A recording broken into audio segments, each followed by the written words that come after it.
Welcome everybody back to our channel, and today we have a brand new, well, a bit old, but it's still on early access. It was on early access, so it's released right now in December. GTFO.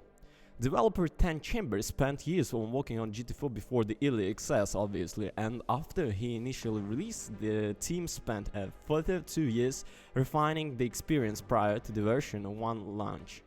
GTFO took massive strides in that time, and this week launch update is sludge either, adding in both teammate character customization and a few tiny notes toward the accessibility.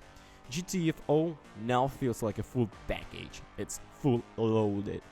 Talking inspiration from the style pioneered by Left 4 Dead, GTFO is a co-op focused horror experience where a team of 4 prisoners must fight against hideous monsters in a vast underground complex.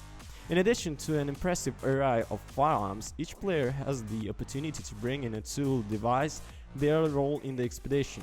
Whenever it's like laying down, suspending from the fire of several turrets, or scanning the rooms ahead of the enemies, each prisoner plays a vital role in keeping their teammates alive and kicking against a swarm of unspeakable horrors. One thing that hasn't changed since the GTFO early access days is how hard each mission can be. Thankfully, exploring tunnels and launching onto a small hope of survival is extremely fun, even when things fall apart. Random enemy placement keeps things fresh, and the teamwork required to pull off a successful run makes for investigating triumphs. And its best, each session provides memorable encounters that players can trade stories about long after they pull the controls down. Each run starts with a literal experience elevator to hell as you are dragged into the dock and dropped into the facility. Missions are time-locked and available in different times, which developer 10 Chambers say it will community work together on each objective and foster of a sense togetherness. Many of the team working on GTFO are Payday 2 veterans, and it seems like a consequent decision to avoid 9999 different missions that populate the game. Nonetheless, each of the different missions takes place in a different settings. You could be exploring an industrial storage facility or laboratory, or even locations full of jeeps and concerned cleansing. That appears to be a vision center for the deep dark hell. Exploring of these zones is never comfortable. Darkness is particularly precise, and GTFO darkness can effectively concern real dangers. You are often told on target in the gloom thanks to the teammate Bio tracker, the aliens monitor tracking all but name. The bright flashlights alert enemies, so instead you throw a glow stick in the direction indicated and reveal 3 sleeps resting in the shadows. Sleepers are mutated humanoids that are dormant but introduce too much light, motion or noise, and they will kick right off.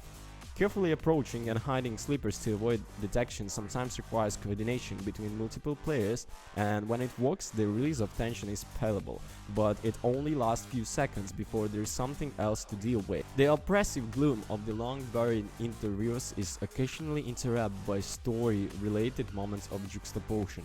Something new since I played GTFO in early access is the items at the end of the mission that gives insight into the facilities you're exploring before everything went wrong.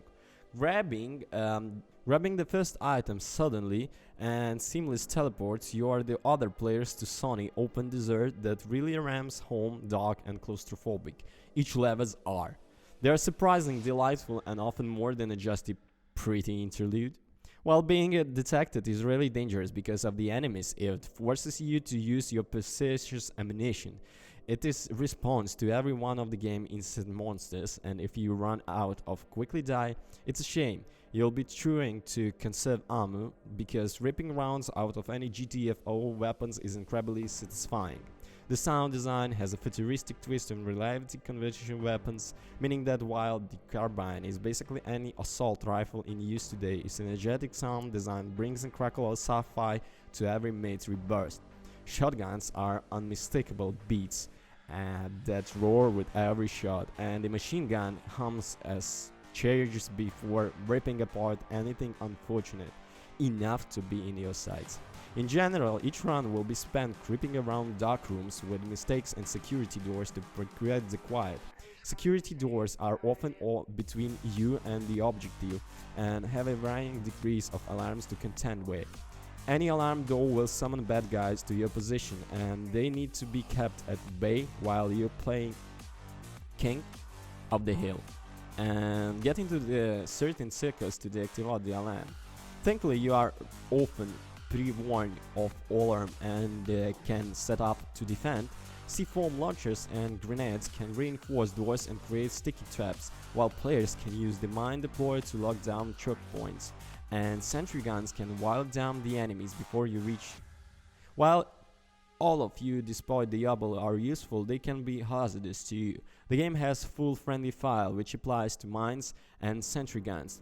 Some of the most devastating damage we received came from a friendly sentry gun that wasn't smart enough to avoid trying to shoot through us.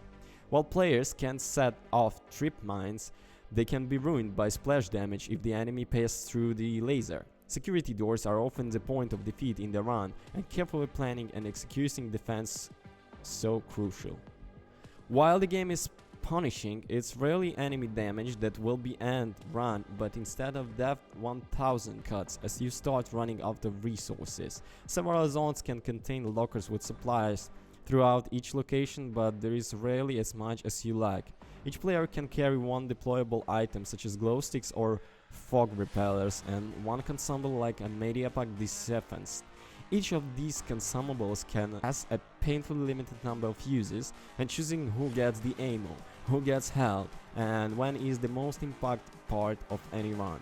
While well stock of ammo and health, it's hard to see fight that won't go players' way, but with the scarcity of those resources, nearly every shot is important.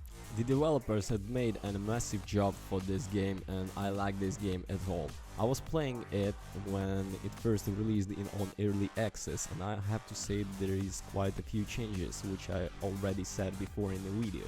So guys, thank you for watching. Don't forget to comment and subscribe.